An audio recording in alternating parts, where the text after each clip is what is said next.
Delicious cake, journaling page, a calendar showing the person's birthday, handwritten love, and a precious waterfall, some ribbon and bow on top. And these are all just the basic elements of this amazing explosion box gift DIY. I'm going to teach you in this tutorial, so stay tuned for it. Hey guys, and welcome back to my channel Kushi's World. Today I am going to be showing you how to make something meaningful and simple for your friend, an explosion gift box. Now, it may seem complicated at first, but I really hope that this tutorial can make it extremely easy for you to follow and make an amazing result at the end. So if you're looking for something amazing to give to your friend, keep watching till the end. Firstly, to make the box, we are making a grid of 10 into 10 centimeters so that it can be cut along these lines so that it can look like this. For the next step, we have to fold all these squares onto the middle one to add the box element to this piece of paper. We're almost done with the box. Coming to the cap, we have to make a grid again of 14.5 into 14.5 centimeters in which the distance between the inner square and the outer square is 2 centimeters, which will be the thickness of the box. And we have to cut it along these areas emphasized by the pencil so that we can glue them on later. I'm bending it using a scale and a pointed edge, that is the tip of my eraser, so that the folds may look neat and professional. This must be done on all 4 sides.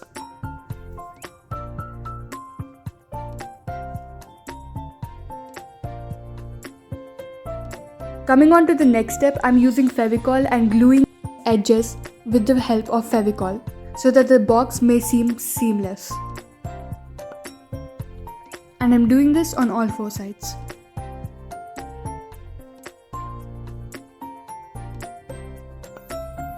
So here is the completed cap. Now we move on to the exciting part, decoration part. Firstly, I'm cutting out 4 squares from this journaling paper so that I can stick them onto these 4 squares, and the middle part will be the cake. It looks like this now. Moving on to the cake part, I've decided to make a heart-shaped cake. I'm using this heart-shaped template in which each side of the heart corresponds with the measurement of the rectangles in the strip that is beside it. If you want a circle, you can do the same in which the strip has to correspond with the perimeter of the circle.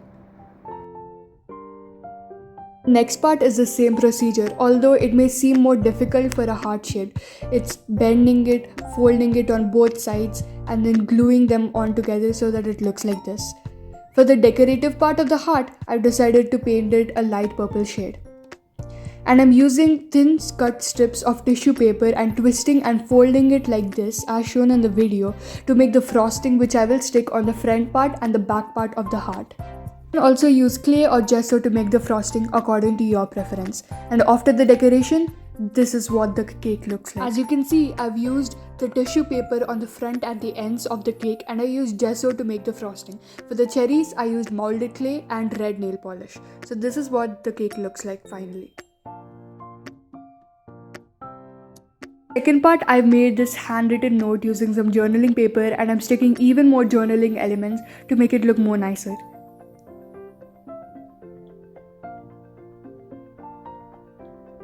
So that is it, the 2 parts are done. Coming on to the third part, I've decided to make a waterfall. But since I did not have enough space for the pull element of a waterfall, I've decided to make a push element. Since my square is around 9 into 9 centimeters, the one I've stuck on the original one, I've decided to make the width of my waterfall about 6 centimeters. For the breadth, 15 centimeters.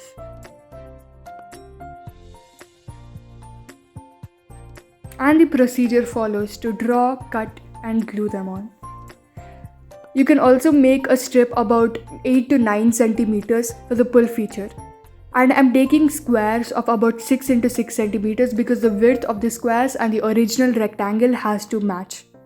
Number of squares is your preference, and for your reference, I'm taking 4 squares. And these won't be just blank canvases later on because we have to stick a few pictures, or you can write a few memories you had or whatever you want to share with the person on these squares. Depending upon the number of squares that you have taken, you have to draw those many lines with a distance of 1 centimeters.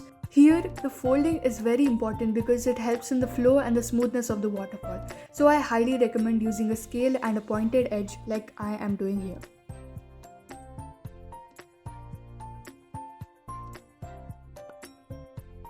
To make it more smooth and flowy, you should also fold the other side of it. Nextly, I'm using Fevicol and gluing 1 square by 1 square. I'm gluing it firmly, then folding it back so that I can smudge off the excess glue. Repeating the same procedure for the rest of the 3 squares. So here is what it looks like.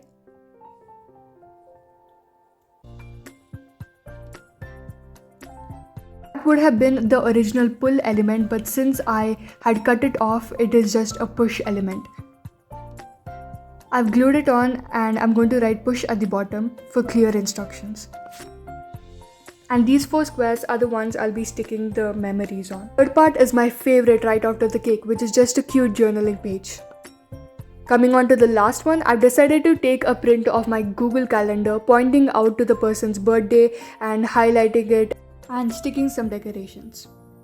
So guys, after a few decorations of my preference and some ribbon and a bow, this is what it finally looks like.